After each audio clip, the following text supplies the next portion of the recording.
గాంధీ ఇందాక పిల్లలు పాడారు. మొట్టమొదటి ఒక పిల్లవాడు వైష్ణవ జనతో అనే గీతం పాడాడు. తర్వాత పిల్లలు తులసీదాసు రాసినటువంటి శ్రీరామ గానం చేశారు. ఈ ఇద్దరు భక్త కవులు అనేక భక్త కవుల యొక్క పరంపరలో గాంధీజీ కూడా ఒక భక్తుడిగా, ఒక రామభక్తుడిగా, ఒక ఖుదా భక్తుడిగా ఆయన జీవించాడు. ఆయన మీలో చాలా మందికి తెలియదు, గాంధీజీ కొన్ని కవితలు అనువాదం చేశాడు. రామకృష్ణ గాంధీజీ ఒక గొప్ప కవితానువాదకుడు. ఆయన ఎర్రవాడ మందిర్ జైల్లో ఉన్నప్పుడు మిస్ లేడ్గా భారతదేశంలో అడుగుపెట్టి మీరాబెన్గా మారినటువంటి మీరాబెన్ కోసం ఆయన భారతీయ భక్తి కవుల నుంచి 253 కవితలు అనువాదం చేశాడు ఆమె కోసం. ఆ అనువాదం చేసి ఆ పుస్తకాన్ని ఆయన this an act of love అన్నాడు. ఆయన ఒక ప్రేమపూర్వకమైనటువంటి కానుక ఇది నీకు అన్నాడు. ఆయన ఆ 253 భక్తి గీతాల్లో మీరు చదివితే ఆయన అనువాదం చేసిన కవులు ఎటువంటి కవులు అంటే వాళ్ళందరూ కూడా గాంధీ లాంటి కవులు.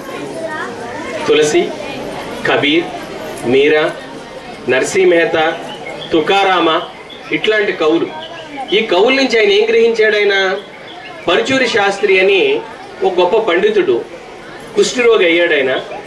ఆయన్ని గాంధీజీ తన ఆశ్రమానికి పిలిపించుకుని సపర్యలు చేశాడు. ఆయన కుష్ఠరోగిని ఆశ్రమంలో అడుగు పెట్టడానికి ఆశ్రమవాసులు ఒప్పుకోలేదు. చాలా పెద్ద గందరగోళం జరిగింది. కానీ గాంధీజీ వాళ్ళందరినీ ఒప్పించి ఆ పరుచూరి శాస్త్రిని ఆశ్రమ లోపల మీరు చూడొచ్చు. ఆ పరుచూరి శాస్త్రి గాంధీ సపర్యలు చేస్తున్న ఫోటో ఈ లోపల ఎగ్జిబిషన్లో ఉంది. ఒకసారి ఆ పరుచూరి శాస్త్రి మృత్యు భయంతో బాధపడుతుంటే, పండితుడు ఆయన, చదువుకున్నవాడు ఆయన బాధపడుతుంటే గాంధీజీ ఆయనకు ఒక మాట చెప్పాడు. ఆయన ఏం చెప్పాడంటే, అయ్యా శాస్త్రి గారు, మీకు మృత్యువు తప్పదు అని అనుకుంటే, మీరు చనిపోక తప్పదు అని అనుకుంటే ఒక్క పని చెయ్యండి, తుకారామ కవిత్వం చదువుతూ జీవించండి అని చెప్పాడు ఆయన. ఎందుకు? ఈ తుకారామ, ఈ తులసీదాసు, ఈ కబీరు ఏం చెప్పారు అంటే గాంధీ పదే ఒక మాట చెప్పాడు. తులసీదాస్ ఏం చెప్పాడట రామచరితమానస్లో, ఏ రాజు రాజ్యం అయితే సక్రమంగా లేదో ఆ రాజ్యాన్ని నువ్వు బహిష్కరించు అని చెప్పాడు. ఇది గాంధీజీ చెప్పిన మాట.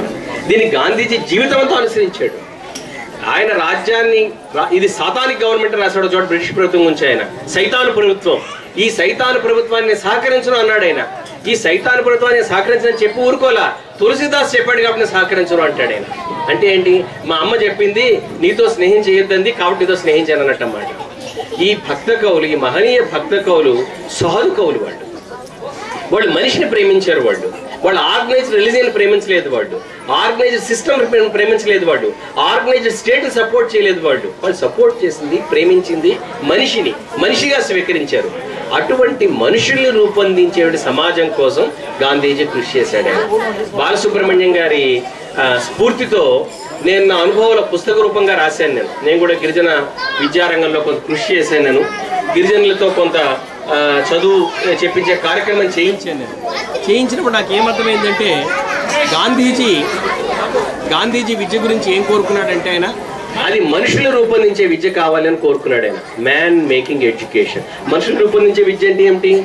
ఇప్పుడు మనం ఉద్యోగులు రూపొందించే విద్య చేస్తున్నాం, మనం యంత్రాలు రూపొందించే విద్య చేస్తున్నాం, మనం పదవులు రూపొందించే విద్య చేస్తున్నాం. మనం గాంధీజీ అట్లా కాకుండా మనుషులు రూపొందించే విద్య కావాలని కోరుకున్నాడు. ఆయన అటువంటి మనుషులు రూపొందించే విద్య చేయడం, ఈరోజు గాంధీ తాలూకు తక్కిన అన్ని బోధనలు పక్కకు పోయినా కూడా, గాంధీ యొక్క రాజకీయ ప్రాసంగికత మరుగుపడిపోయినా కూడా, గాంధీ యొక్క తక్కిన అన్ని విషయాలు పక్కకు పోయినా కూడా, ఈ రోజు గాంధీ ఇంకొక 100 ఏళ్ల పాటు ఒక విద్యావేత్తగా చాలా చాలా చాలా రిలవెంట్గా ఉంటాడు.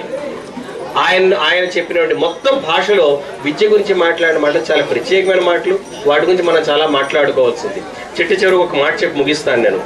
గాంధీజీ 1948 జనవరి 30న హత్యకు గురైన సంగతి మీకు తెలుసు.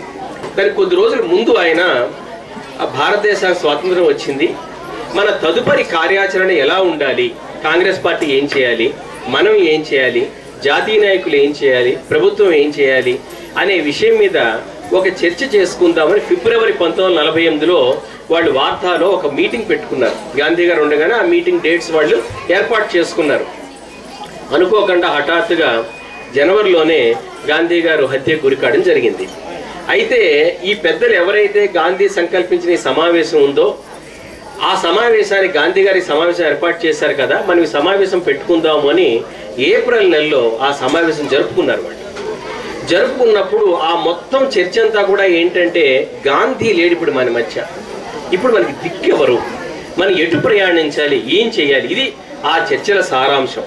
ఆ మాట్లాడిన మాటలు మొత్తం అంతా కూడా రికార్డ్ చేసుకున్నారు. అవి చాలా కాలం పాటు నేలమాడుగులో ఉండిపోయి ఒక 5-6 ఏళ్ల కిందట వెలుగు చూసేవి.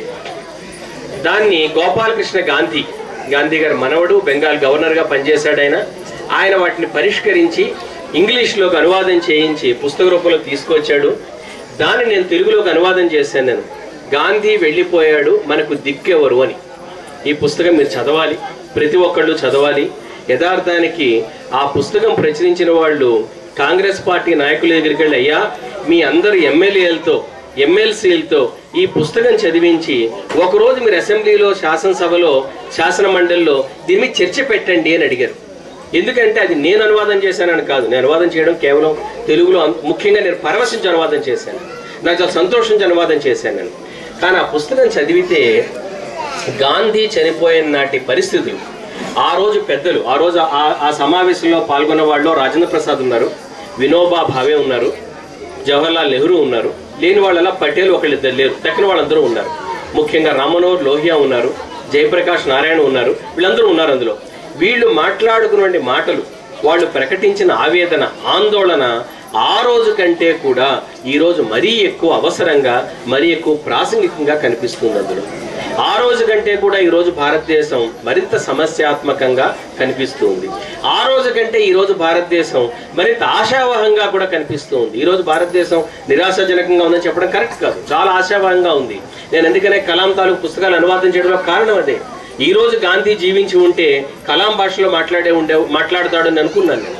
గాంధీజీ కాలం నాడు రాట్నం గురించి మాట్లాడాడు, కలాం రాకెట్ గురించి మాట్లాడాడు.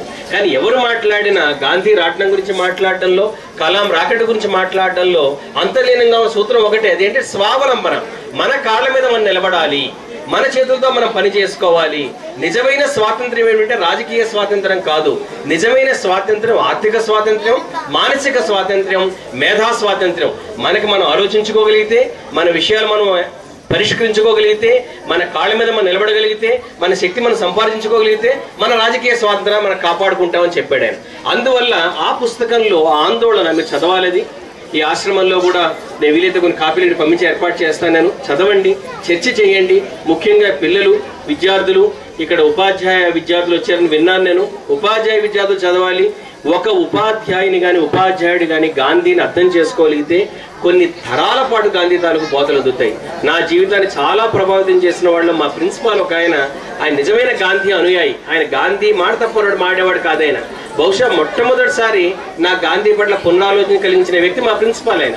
అట్లా ఒక ఉపాధ్యాయుడు కానీ గాంధీ గురించి ఆలోచించుకోగలిగితే, అర్థం చేసుకోగలిగితే, తరం వెనక తరం పుత్లీబాయి గాంధీని తయారు చేసినట్లుగా మీరు ఎందరో గాంధీని తయారు చేయగలరని చెప్పి విశ్వసిస్తూ, నమ్ముతూ, నాకు ఈ 90 సంవత్సరాల తర్వాత గాంధీజీ అడుగుపెట్టిన ఈ ప్రాంతంలో ఈరోజు మనంతా ఇక్కడ చేరి, ఇక్కడ నాకు గాంధీని, మిమ్మల్ని కలిపి మాట్లాడి ముచ్చటించుకునే అవకాశం కలిగించిన ఈ ఆశ్రమానికి, శ్రీ పురుషోత్తం గారికి, పెద్దలందరికీ కూడా ధన్యవాదాలు తెలియజేస్తున్నాను.